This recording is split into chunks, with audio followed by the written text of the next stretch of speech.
ہماری خواتین اللہ ان کے حال پر رحم فرمائے اور ان کو دنیا اور آخرت کی ساری نعمتوں سے نوازے۔ خواتین کا احسان مردوں پر زیادہ ہے، مردوں کا احسان خواتین پر کم ہے۔ ہر شوہر کو یہ سمجھنا چاہیے کہ میرا احسان میری بیوی پر ہے اور بیوی کا احسان مجھ پر ہے، مگر بیوی کے احسانات کی لسٹ زیادہ بڑی ہے، شوہر کے احسانات کی لسٹ کم ہے۔ وہ موضوع اس وقت نہیں ہے۔ ان احسانوں میں سے پہلا احسان ہے بچہ پیدا کرنے کی ساری مصیبت، یہی عورت برداشت کرتی ہے۔ پریگننسی کی مصیبت یہی عورت برداشت کرتی ہے۔ پریگننسی کے بعد بچہ پیدا کرنے کی مصیبت وہی برداشت کرتی ہے۔ پھر 2.5-3 سال تک بچے کو پالنے کی مصیبت وہی عورت برداشت کرتی ہے۔ اور ہم کہیں یا نہ کہیں، اس کو تو قرآن نے بیان فرمایا، وَحَمْلُهُ وَفِصَالُهُ 30 شهرا۔ اس عورت کا اللہ تعالیٰ فرماتے ہیں اپنی ماں باپ کی خدمت، اور ساتھ میں فرمایا تمہاری ماں حمل اور پرورش میں جو مصیبت برداشت کرتی ہے اس کو ذہن میں رکھو۔ اس کا حوالہ قرآن میں بھی اللہ تعالیٰ دیتے ہیں۔ اور الگ ہماری عورتوں کے روزوں کے معاملے میں ایک مسئلہ بڑا گمبھیر اور بڑا اہم ہے، اور وہ یہ ہے کہ اگر فرض کرتے ہیں عورت اس سال نکاح ہوا، رمضان آ گیا، رمضان میں یہ حالت حمل میں تھی، تو اس کو عورت کو اجازت ہے روزہ چھوڑ دے۔ تو آج کا رمضان تو چلا گیا اس لیے کہ حمل تھا، اگلا سال رمضان گزر گیا اس لیے کہ بچے کو دودھ پلا رہی تھی، تیسرا رمضان آیا اس میں بچے کو دودھ پلا رہی تھی، تو 3 رمضان یہ ہو گئے۔ چوتھا رمضان آ گیا، اتفاق سے مثلا فرض کیجئے اس سال پھر حمل ٹھہر گیا، اور اب چوتھا رمضان تھا، وہ حالت حمل میں ہے، تو یہ روزہ بھی چھوڑ دیا۔ پھر اس کے بعد اگلا رمضان آ گیا، اس میں بچے کو دودھ پلا رہی تھی، دوسرے والے بچے کو، وہ رمضان بھی چھوٹ گیا۔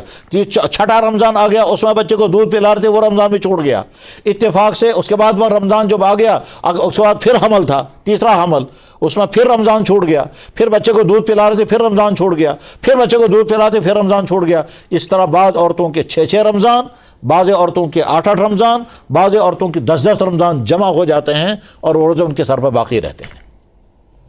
اور نہ علماء کو فکر ہے کہ اس مسئلے کو بیان کریں، نہ امام صاحبان اس مسئلے کو بیان کر پاتے ہیں، نہ شوہروں کو کبھی اس کی فکر رہی، نہ عورتوں کو کبھی خیال ہوا، اور اگر ہوتا ہوگا تو خیال ابھرا، سوچا، پھر وہیں چھوڑ دیا، اور اس طرح سے عورتوں کے ذمے نہ جانے کتنے رمضان کے روزے باقی ہیں۔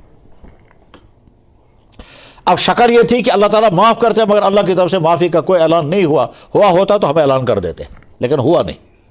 اب بڑھاپے تک ان روزوں کی قضا کرنا لازم ہے، البتہ کنسیشن یہ ہے کہ کنٹینیو کرنا ضروری نہیں ہے، بیچ میں گیپ بھی کر سکتے ہیں۔ لہذا اگر ایسی خواتین جن کے کئی سال کے رمضانوں کے روزے بچے ہوئے ہیں، وہ خواتین اگر سردیاں آئیں اور وہ روزے رکھ لیں، مثلا اس سال سردیاں آ گئی، دسمبر، جنوری، فروری، ان 3 مہینوں میں بیچ میں گیپ کر کے روزہ رکھیں گے، ہو سکتا ہے 3-4 مہینوں میں کم سے کم 1 رمضان نکل جائے گا، اور چاہیں تو 2 رمضان بھی گزر سکتے ہیں۔ اور اس میں اگر شوہر بھی ان کو مدد دیں، اور شوہر مدد دیں کا مطلب کیا ہے؟ شوہر بیوی سے کہے گا دیکھو تمہیں روزہ رکھنا ہے، تمہارے ساتھ میں بھی رکھتا ہوں۔ اب وہ جو اس کے ساتھ وہ جو شوہر بھی اٹھے گا، پھر دونوں مل کر کے ایک ساتھ سحری کھائیں گے، پھر دونوں مل کر کے افطار کریں گے، اس طرح سے عورت بوجھ محسوس نہیں کرے گی۔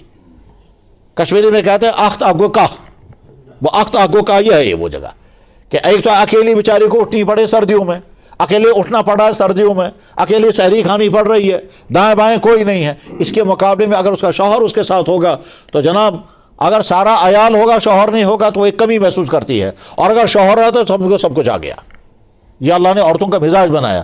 تو جب وہ عورت کے ساتھ اس کا شوہر بھی اس کو مدد دے گا، مدد اتنی دینی ہے کہ تم کو روزہ رکھنا ہے، چلو میں بھی تمہارے ساتھ روزہ رکھتا ہوں، اور اگر آپ نہیں رکھ پائیں گے تو چلو میں تمہارے ساتھ سحری میں اٹھتا ہوں، تمہارے ساتھ بیٹھ کر کے سحری کھاؤں گا، دن میں بھی پھر کھا لوں گا، شام کو افطار بھی تمہارے ساتھ کروں گا، تم کو کمپنی مل جائے گی، اور اس طرح سے تمہارے روزے پورے ہو جائیں گے۔ شوہر جب اپنی بیویوں سے ہر طرح کے فائدے اٹھاتے ہیں تو ان کی دین کی فکر کیوں نہیں کریں گے؟ تو اس طرح سے وہ عورتیں، وہ خواتین جن کے کئی سال کے رمضان باقی ہیں، ان خواتین کو چاہیے کہ اپنے ان چھوٹے ہوئے روزوں کی فکر کریں، اور اگر نہیں روزے رکھ پائی یہاں تک کہ بڑھاپے کی وہ سرحد آ گئی، اب روزہ رکھ ہی نہیں سکتی ہیں، تو پھر تو اتنے سارے روزوں کا کفارہ دینا پڑے گا، اور کفارہ نہیں، فدیہ دینا پڑے گا۔ فدیہ کا مطلب 1 روزے کے بدلے میں پیسہ، 1 روزے کے بدلے میں پیسہ، اور وہ کتنا پیسہ ہے؟ 1 روزے کے بدلے میں 1 صدقہ فطر۔